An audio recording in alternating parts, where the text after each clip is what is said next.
had balls. So a lot of these tournaments, guys are bringing balls. Von Hagen always wanted to use a heavy ball, and he always had balls. You know, he could buy them. So he always wanted to use his ball, which were heavy balls. So that was a little different too. Now every ball is exactly the same. They use like 7 balls in a mat. You know, they're just rotating them in. Back then, we only used 1 ball. Somebody hit it down the beach, you had to go shag it and bring it back. You talk about Kilgore and you talk about Dunlap as being 2 big bangers that you played against. Who else would make your top 5 or top 10 list that comes to mind as being the guys that you just could unload on the ball? Oh, well, I mean, if you're just talking about guys hitting hard balls, there's a difference between that and a guy that can move. Von Hagen, I don't consider a big, hard hitter, but he could move the ball all around the court. Lang could hit Lang had this line shot that was unbelievable. He could hit pretty hard, but he would have so many shots. He could hit a heavy line shot. He had a super good cut shot, a rainbow. He could move the ball all around. But if guys that are just like really good hitters, the first guy I ever saw was this guy named Henry Bergman from Santa Barbara. He would get balls, and so I was watching this one match one time. Which beach was it at? Huh? Which beach was it at? This one was at Manhattan, where okay. I saw him. I think it was Manhattan. I'm not sure. I just remember he would get a free ball. A ball would come, so it came over to him fairly, and as he passed the ball, you could hear the crowd go, and then he'd get a set, and he'd just bomb it, and you just go, oh! He was like, I mean, you could actually hear the crowd pass, and then, boom! And then he'd just rip these balls. He was one of the most impressive hitters. And then, if you had an open net and an onset, Chamales could probably hit as hard as anybody. Chamales would hit the ball straight down, and it would just explode. But if you got him off the net, that's how you beat these guys, is you get him off the net, and then you could dig him, because he didn't really have shots. But if you got him on the net, close to the net, it was over. You weren't going to dig the ball. I don't care who you are. He was just going to hit it right. Gosh. And then the other guy who I coached, was Jose Loyola. Oh, yeah. In 2000, Jose was the best hitter in the world. He was the best player in the world in 2000. Unbelievable. And then I got to throw in, Dalhausser, to me, after watching him, and I coached him for about a month and a half. Him and Nick, I don't even know how long ago it was, 10 years or whatever, I don't remember. But Dalhausser is like, I don't know if we could have done. You wouldn't have been able to dig him if you got him on the a flat to beat Dalhausser. The only way you're going to beat Dalhausser, that was one of your questions that I saw. Yes. Greg and I to play Dalhausser and Nick. First of all, I'm going to serve Nick 90% of the balls, but I got to play him on a court that's dug out. And I got to play him I got to play in the old rules. In the new rules, he's gonna kill me, because the guy gets so far over the net, he's gonna eat me up with a short court. The shot takes away. That's what ruined the game for short guys, is by making the court smaller. It helps big guys, and it hurts little guys. But to beat that team, you're gonna have to have. I need wind, and I need a big court, and I need a dugout court. And then maybe if we're playing our best, it's going to be a long match and see who wins. But I don't know. But Dalhausser, to me, is like the best volleyball player. That I used to think it was only Karch, because Karch is unbelievable indoors. Karch is like the best American volleyball player, I think, of all time, because I didn't see Selznick. Right. Selznick supposedly is as good or better. I don't know. I didn't really see him. But the more I watch Dalhausser, I think Dalhausser's the best player ever. Because he's 6'9", he sets like a dream, he can hit anything, he's got a great serve. The only thing he's not really good at, what I see, is he misses passes. Now, you've made the court smaller, so that makes it easier for him to pass. So if you got him on a big court, maybe you could get him in a little trouble on passing. I don't even know, but the guy can hit a 7-foot back set and hit it down. Like there's no way I could ever do anything like that. He's way in a different class than the way I played. Yeah, I've been hearing from more and more people that Dalhausser now might have moved into that number one spot. I'd probably say the three best guys of all time are Selznick, Karch, and Dalhausser. You know, of what I've seen, I don't know who could be a lot better. And then I don't know about anybody else, but I got to go throw in Lang, saying he's one of the best because of his mind. He just was such a grinder and wanted to kill you that he was. I never really played against him except, you know, when I was just starting, but it was like so hard to beat him. And I do remember, this is a good one. We were playing at Shamalis, and I was probably 71. We were just starting to get kind of good. 72. I think it was 71. Maybe it was 72. I don't remember what year it was. But we were just like, double A. Maybe, I don't think we were triple A. We were double A. Anyway, so it's the Sorrento Open, so we entered the tournament. And we're playing Lang and Butch May. Now, Butch May's good, but maybe he takes a third in tournaments. I don't think he ever won an Open. He's a good player, but he wasn't nothing like Lang. So Schmaltz and I are beating him 12-8. And I think we're going to win. We're on A court. We know how to play here. We're going to beat him in this game. And Lang goes back and serves a sky ball that's like 10 feet out of bounds. And I see it's going to land right on this lady who's sitting there with a little kid, right? So I go over and catch it. And he goes, point. I said, what are you talking about, the ball? He goes, can't catch a ball during a match. The ball's at point. And I went, oh my God. And he ended up beating us 15-12. I never got another point. That's just the way he was, ruthless, merciless. Oh, no, he was just a ruler. He just the ball was so far out of bounds. It was at least 10 feet out, but it was going to land on this woman with the kid, so I grabbed the ball, and he goes, point. And it just shook me up so bad. That was it. I said, I can't play. This guy's too much. So another level. He was on another level on grinding. He was a grinder. Defensively, you were considered, along with Lang, as one of the better diggers out there, particularly overhand. What was the key to being a good overhand digger and a great defensive player in the old school game? Well, like I said, I watched Lang a lot, and that's who I tried to emulate when I played defense.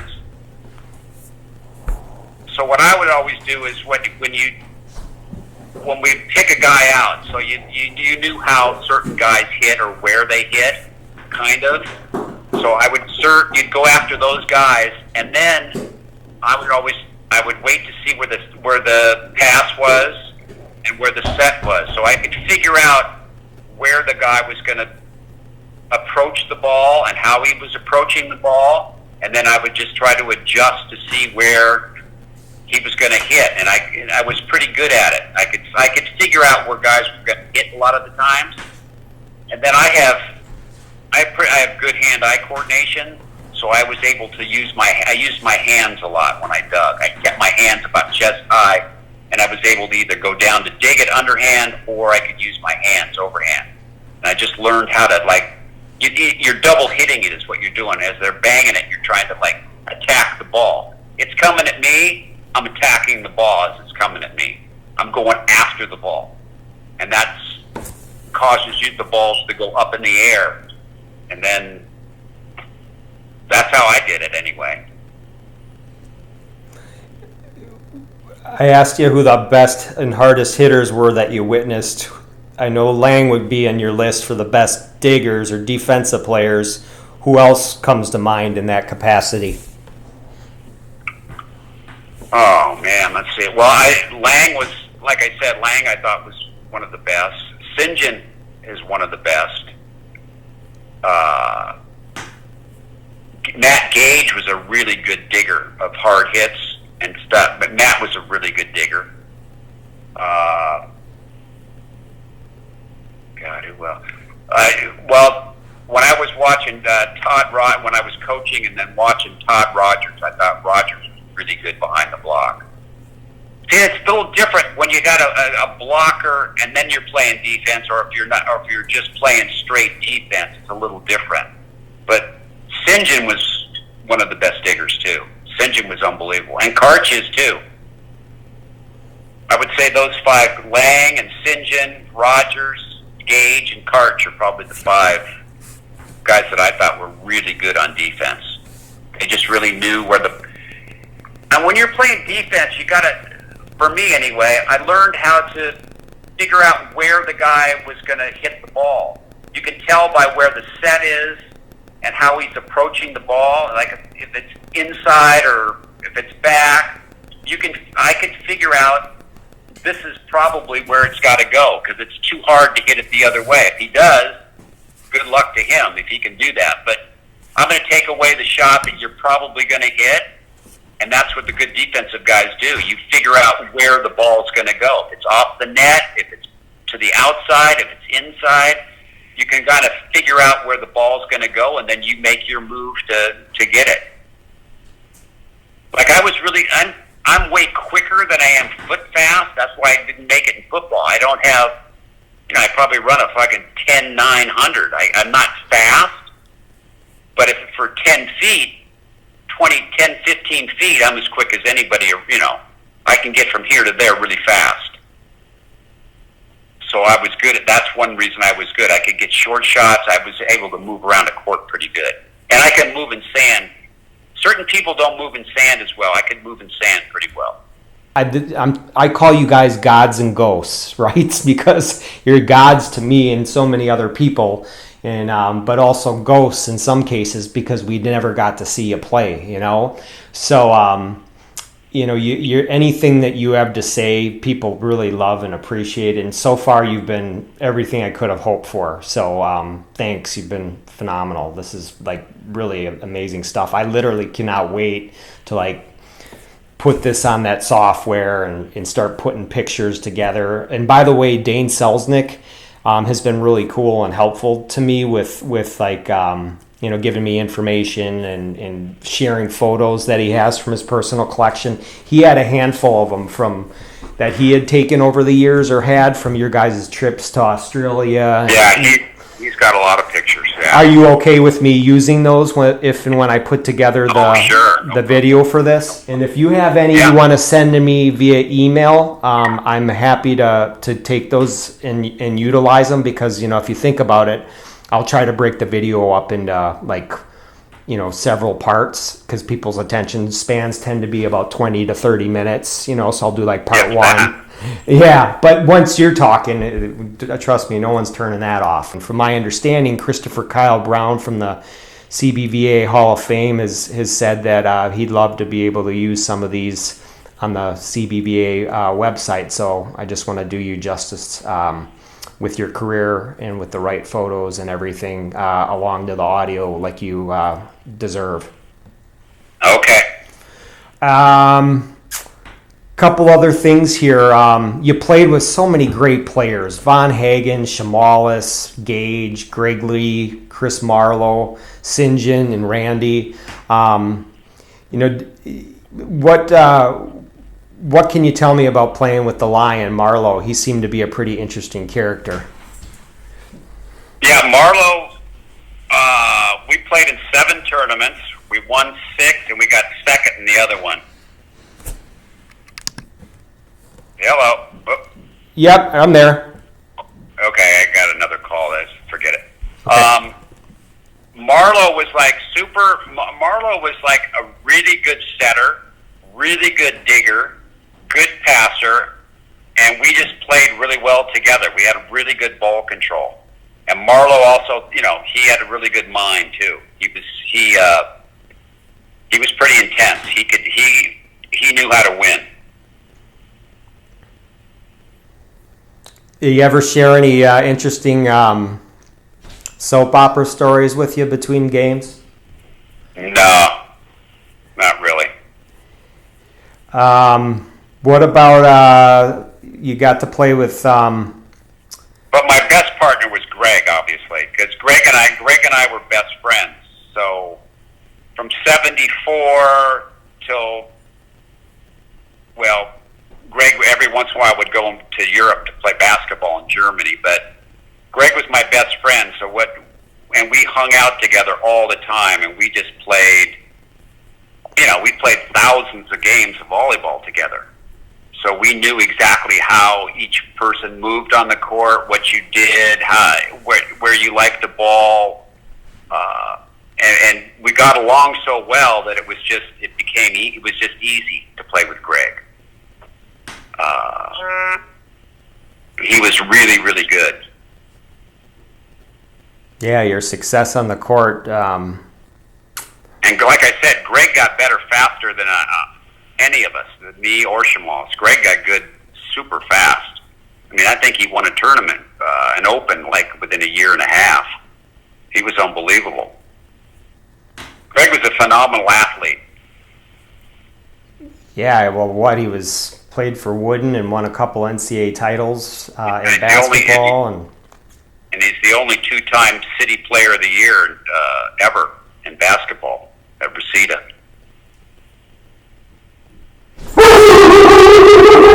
Not too shabby. Sorry, that's the dog there. Sounds like it. As far as when they changed the rules in 2001 or 2002, what's your thought in terms of what that did to the game? You mean by changing the size of the court? Yeah, the rally scoring, short court, and all that stuff. Well, they changed the rally scoring because you couldn't put a match on TV because it would last 3 hours, so they had to do something. They were experimenting with that with the AVP for quite a while. Then they made the court shorter. That was the international guys did that. That I don't like the shorter court, but that's because I grew up playing on a big court. But what it did was it helped big guys, and it took away the little guy. The little guy now can't shoot the ball as much because the court's shorter. And now it's because it's a big power game now. Everything is blocking over and banging the ball. There's not the shots and stuff. I mean, you could be a little guy back when I played and still be a really, really good player. Like Bernie Holtzman was about 5'7" or 5'8", and he was supposed to be one of the best players. So I don't know. It changed the way the game's played. That's all. But it's still the same thing. It's about, and what the other thing did though is it's no longer an endurance contest. You don't have to be in nearly the shape you had to do back when we played, where you had to play like 8 games in a day. These guys are playing 6 matches in 3 days to win a tournament, and a match lasts an hour. More of a sprint than the marathon, as the saying goes. It's more of a sprint right now. It is, absolutely. Plus, I don't, the side out, I don't like the idea of losing a game by the guy serving in the net, Oh, the let serve? There's the let serve, which is, that's, to me, I don't know, that's just a joke. Why are you getting rewarded for hitting the net with a serve and have it drop straight down for a point?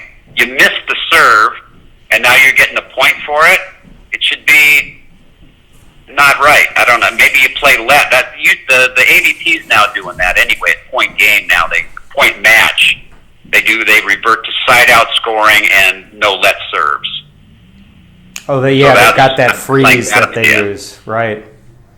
And it's like made that. it exciting again. Why don't they just keep the whole thing that way then?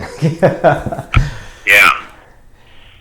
But anyway, just change the game. That's all. It's a different game than the game we play. I've got a handful of quick fire questions that some of the fans on the old school group on Facebook asked me to ask you. So I'm going to start out with one from Christopher Kyle Brown. Which beach had the best groupies in the 70s? Manhattan. You served as an AVP Tournament Director for a while. Tell us about your time in that role and what you recall about that experience dealing with players like Sandwich Boy. Oh, Sandwich Boy.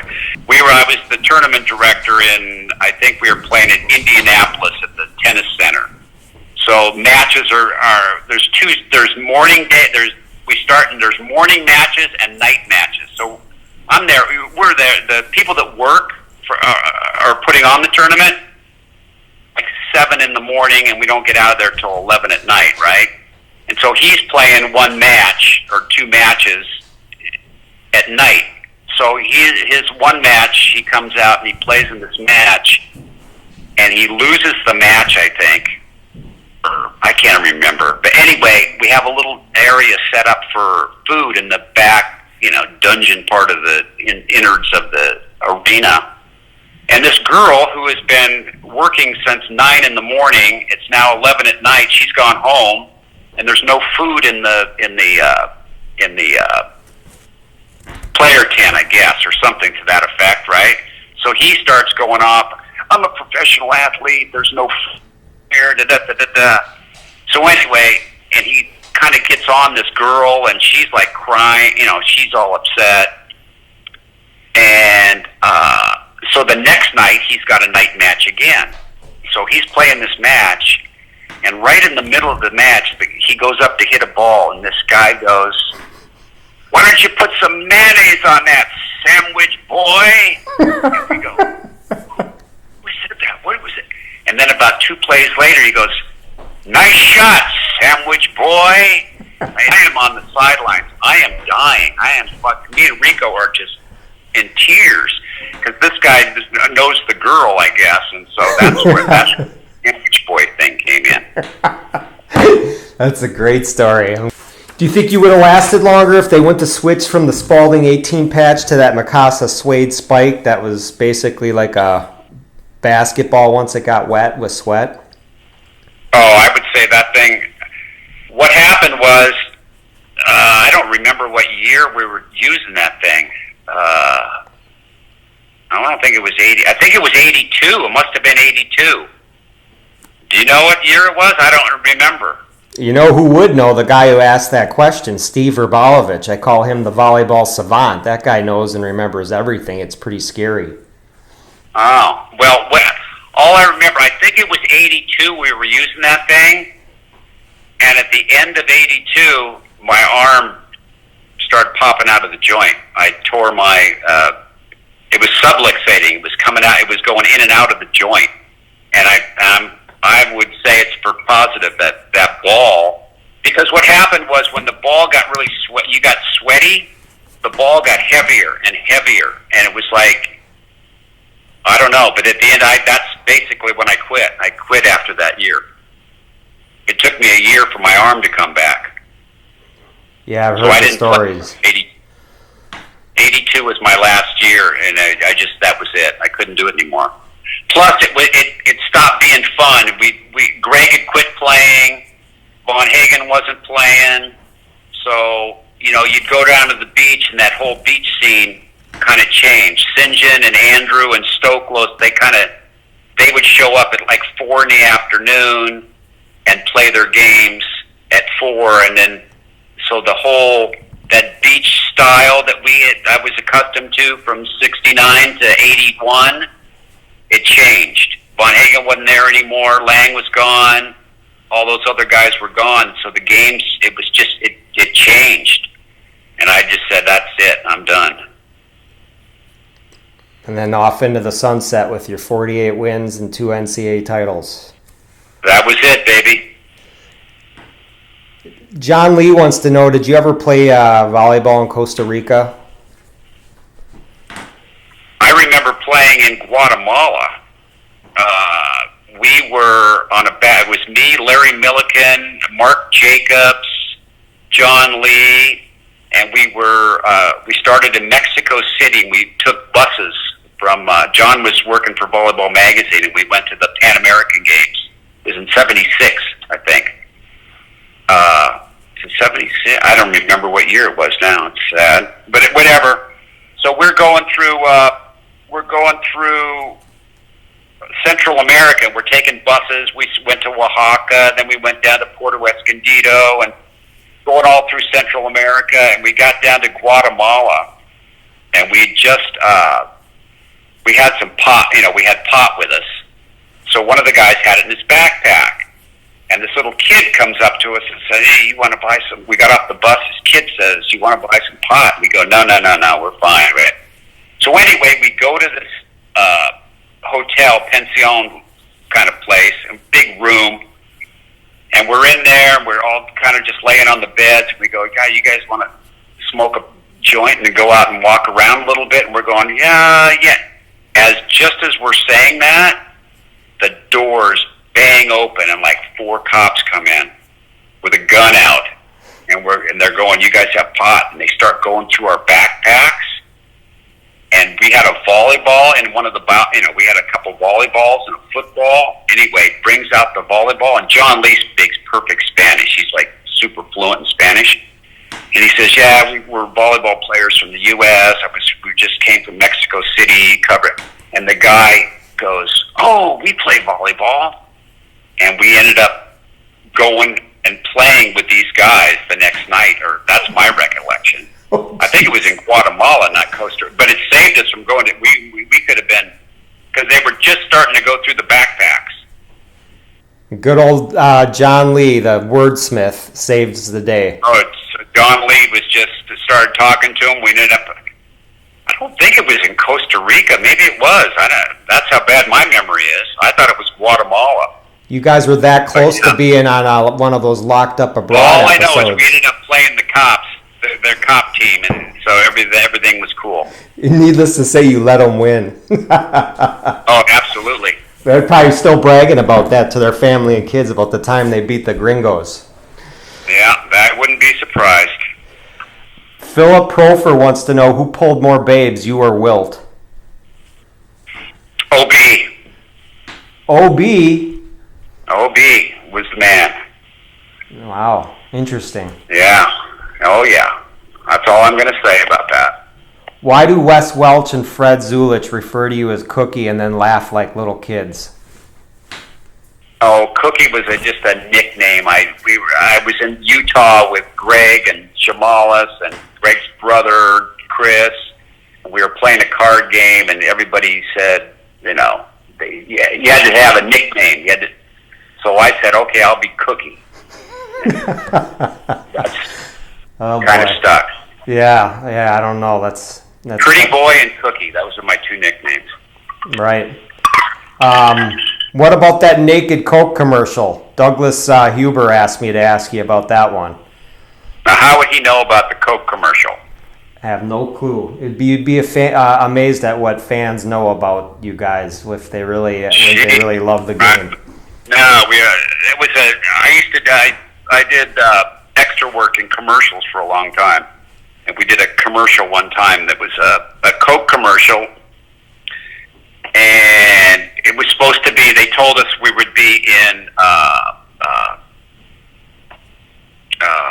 Speedos, skin-tight Speedos with skin color, right, so you couldn't see anything. Well, anyway, we get to the job, and the guy, it was like a little patch with a rubber clear thing that went around, and you put it on, and nobody, everybody's got a big, nobody's shaving back then, so you just got your big bush. And anyway, I had to, and the girls, some of the girls were crying. They had them with pasties on their boobs and just a patch put on, a glued on patch on their downstairs, and it was just So that was the thing. And I was playing badminton with this other girl, basically all nude. So that was the coke thing. But I don't know how he would come up with that. Only somebody in the extras that was doing extra work would know about that. Basically all nude. So that was the coke thing. But I don't know how he would come up with that. Only somebody in the extras that was doing extra work would know about that. Yeah, Douglas Huber knew, so that was a good one. Well, I guess maybe Douglas was on the crew. I don't know. Right. Your ex-sister-in-law, Gigi Park Pryor, wants to know, how are your kids? My kids are doing great. Jamie's in Boise with 2 kids, 2 grandkids. And my youngest daughter's in Chicago. She's an engineer. And Travis is trying to find himself. He's doing okay, though. He's just coming back from Spain. He's been traveling. So my kids are doing good. Great. And then for my final question for the evening here, what are you up to these days? Where do you live? What do you do for work? What are your hobbies? What? Well, let's see. I don't work anymore. I retired. So I'm 67, so I don't work. I go to the gym a lot. I live in Santa Monica. I got a little fourplex. I live in Santa Monica. I love my place. I have a really nice girlfriend. Weekends, I have a group of guys that we go down to the Annenberg Club in Santa Monica and play volleyball. We got like 15, 20 guys. We play 4-man throw. So I do that on the weekends. So I still play volleyball on the weekends. And then just enjoy life, man. I love Santa Monica. Brad Barber's one of the guys you play with down there, isn't he? Brad Barber plays with us all the time, yeah. He's a really nice guy, and I want to give him a shout-out for arranging this interview. So. Oh, yeah, Brad's a good guy. He plays with us on the weekends. What about Dane? You still see him? Dane Selsdon? Dane still does a lot of coaching. He does indoor stuff and he does beach stuff, and he's still involved coaching. I don't coach anymore, but he plays with us sometimes too. Nice. What a great career you've had, and I'm glad that things are going well for you now as well. You deserve it, and thanks for really paving the way for so many others in the sport. And no one can thank you enough, and you were one of the best. So thanks, Jim. Well, thank you.